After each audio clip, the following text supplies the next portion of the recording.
নমস্কার বন্ধুরা, নতুন রেসিপিতে আপনাদের স্বাগত। আজকে আমি আবার একটা অন্যরকম রেসিপি নিয়ে এসেছি।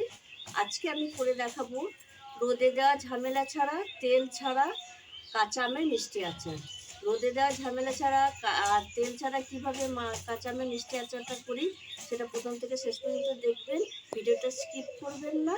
আর আমি কিভাবে করছি ভিডিওটা সেটা ফলো করুন।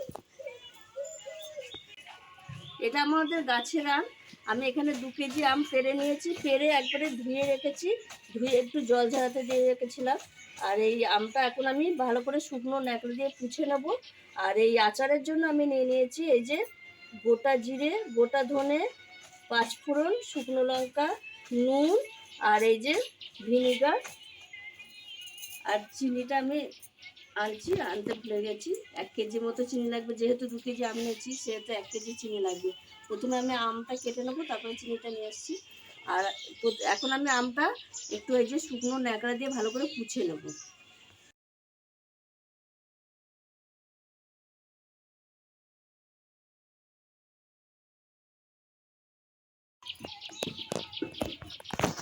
এই দেখুন বন্ধুরা, আমগুলো ভালো করে পুছে নিয়েছি যাতে একটু জল লেগে না থাকে। এবার আমি আগে আমটাকে দোফালা করে নেব, দোফালা করে তারপর ছাল ছাড়াবো, তা নাহলে স্লিপ খাবে। এখন বাঁকড়া হয়ে গেছে আমের।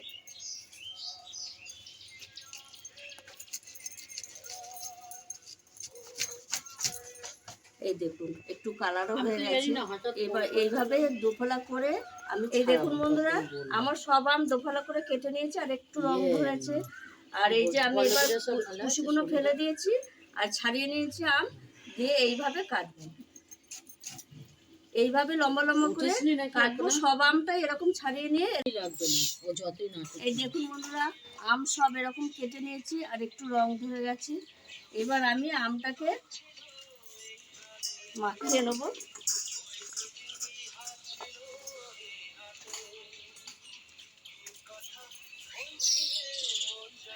এর মধ্যে আমি দিয়ে দেব নুন,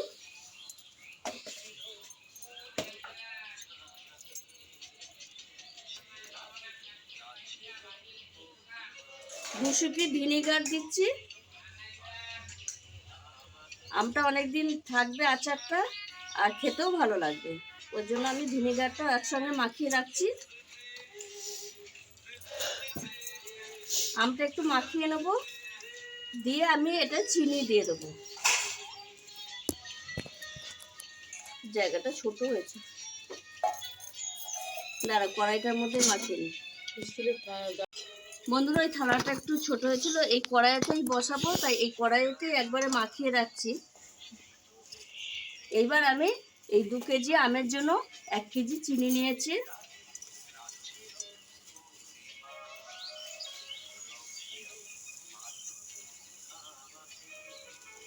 এতটা দেবো না, একটু কম দেবো, কারণ আমটা একটু রং ধরেছে আর আমটা খুব টক নয়।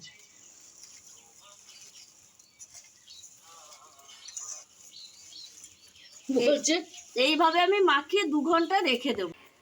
এই দেখুন বন্ধুরা, এই মশলাটা ভেজে নেবো আর হালকা ভাজবো, খুব বেশি ভাজলে পুড়ে যাবে, তাই হালকা করে মশলাটা ভেজে।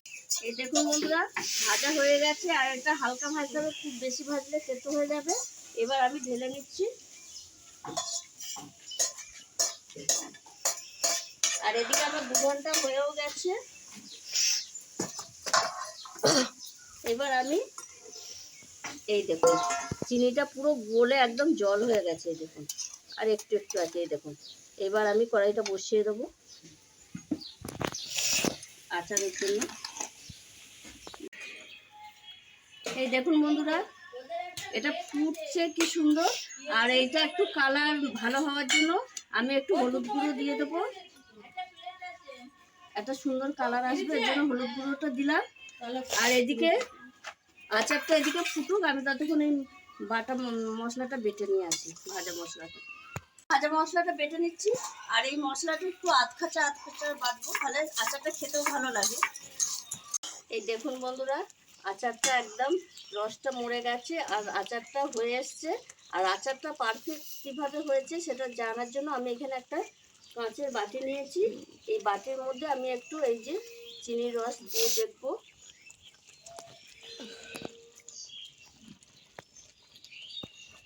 এই দেখুন বন্ধুরা, লজেসের মতো একটা, এই দেখুন, এই দেখুন লজেসের মতো হয়ে গেছে। এই রকম হলেই জানতে হবে যে আচারটা হয়ে গেছে। এবার আমি এই যে ভেজে রাখা মশলাটা দিয়ে দেবো।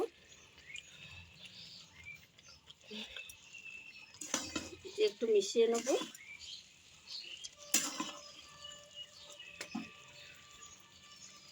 আর একটু নামাবার পরে দেবো। এই নেড়েচেড়ে আমি আচারটা নামিয়ে নেব।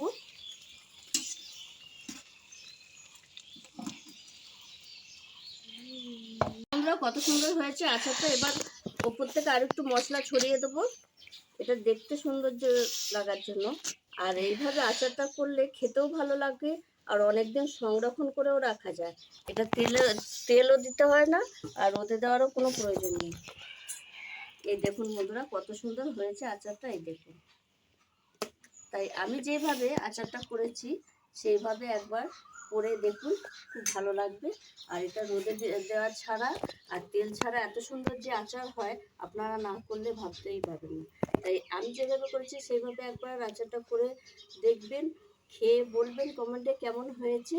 আর আমার এই ভিডিওটি যদি আপনাদের ভালো লেগে থাকে তাহলে লাইক করবেন, শেয়ার করবেন, সাবস্ক্রাইব করবেন। আবার দেখা হবে আগামী ভিডিও। টাটা।